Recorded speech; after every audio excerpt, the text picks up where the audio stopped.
कक्षा 10 गणित बहुपद एक्सरसाइज 2A बहुपद जिस व्यंजक में चर की घात धनात्मक पूर्णांक होती है उसे बहुपद कहते हैं। चर A से Z तक के अक्षरों को चर कहते हैं। धनात्मक पूर्णांक 0 1 2 3 n तक।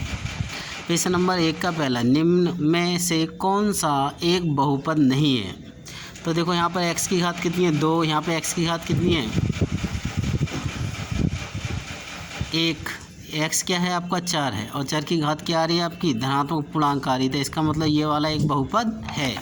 अगला देखेंगे, अगले में लिखा है आपका 9x² यानी कि x² है, यहाँ पर x की घात कितनी है आपकी 1, ये भी क्या है आपका एक बहुपद है।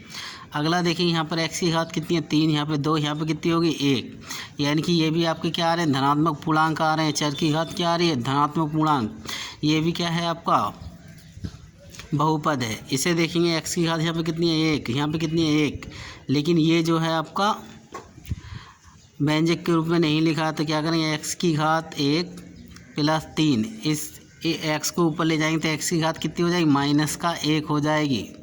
जब किसी घात वाली संख्या को नीचे से ऊपर या ऊपर से नीचे लाते हैं तो उसकी घात का चिन्ह क्या हो जाता है उल्टा हो जाता है। तो यहाँ पे कि देखो एक तो ये धनात्मक पूर्णांक है लेकिन -1 क्या है ऋणात्मक पूर्णांक, इसमें नहीं आ रहा, तो इसका मतलब ये वाला आपका बहुपद नहीं है, बहुपद नहीं है।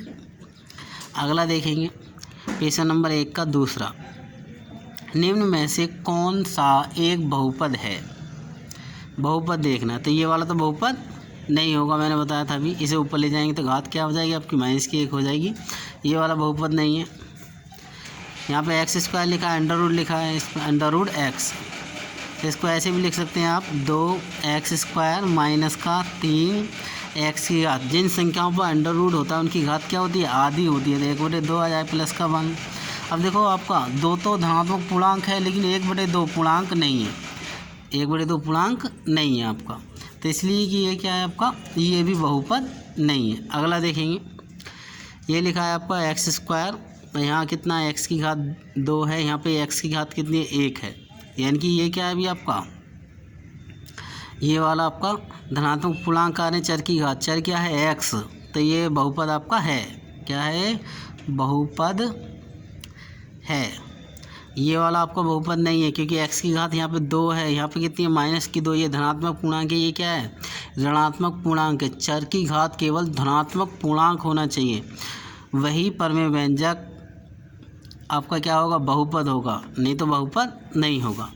आगे देखेंगे, किसी बहुपद px के लिए y = px का ग्राफ नीचे चित्र 2.10 में दिया गया है। प्रत्येक स्थिति में px के शून्यकों की संख्या ज्ञात कीजिए।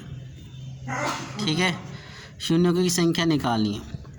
तो जो आपका ग्राफ होगा ये तो आपकी y अक्ष होती है और ये वाली क्या होती है x अक्ष। ये वाला क्या है ग्राफ x अक्ष को जितनी बार काटेगा उतने ही शून्यक होंगे। तो ये ग्राफ बना है आपका, ये वाले से x अक्ष को कितनी बार काटा है, एक ही बार नहीं काटा है, शून्य कितने होंगे आपके 0, ये आंसर हो जाएगा। अगला देखेंगे, ये क्या है आपका ग्राफ है, ये y अक्ष है ये x अक्ष है, तो x अक्ष को कितनी बार काट रहा है ये वाला ग्राफ आपका एक बार, शून्य कितने होंगे इसके 1, ये क्या आ जाएगा आपका आंसर। अगला देखेंगे, ये आपका y अक्ष है ये x अक्ष है, तो x अक्ष को कितनी बार काटा है ग्राफ 1 2 3, कितने शून्यक होंगे इसके 3 शून्यक होंगे।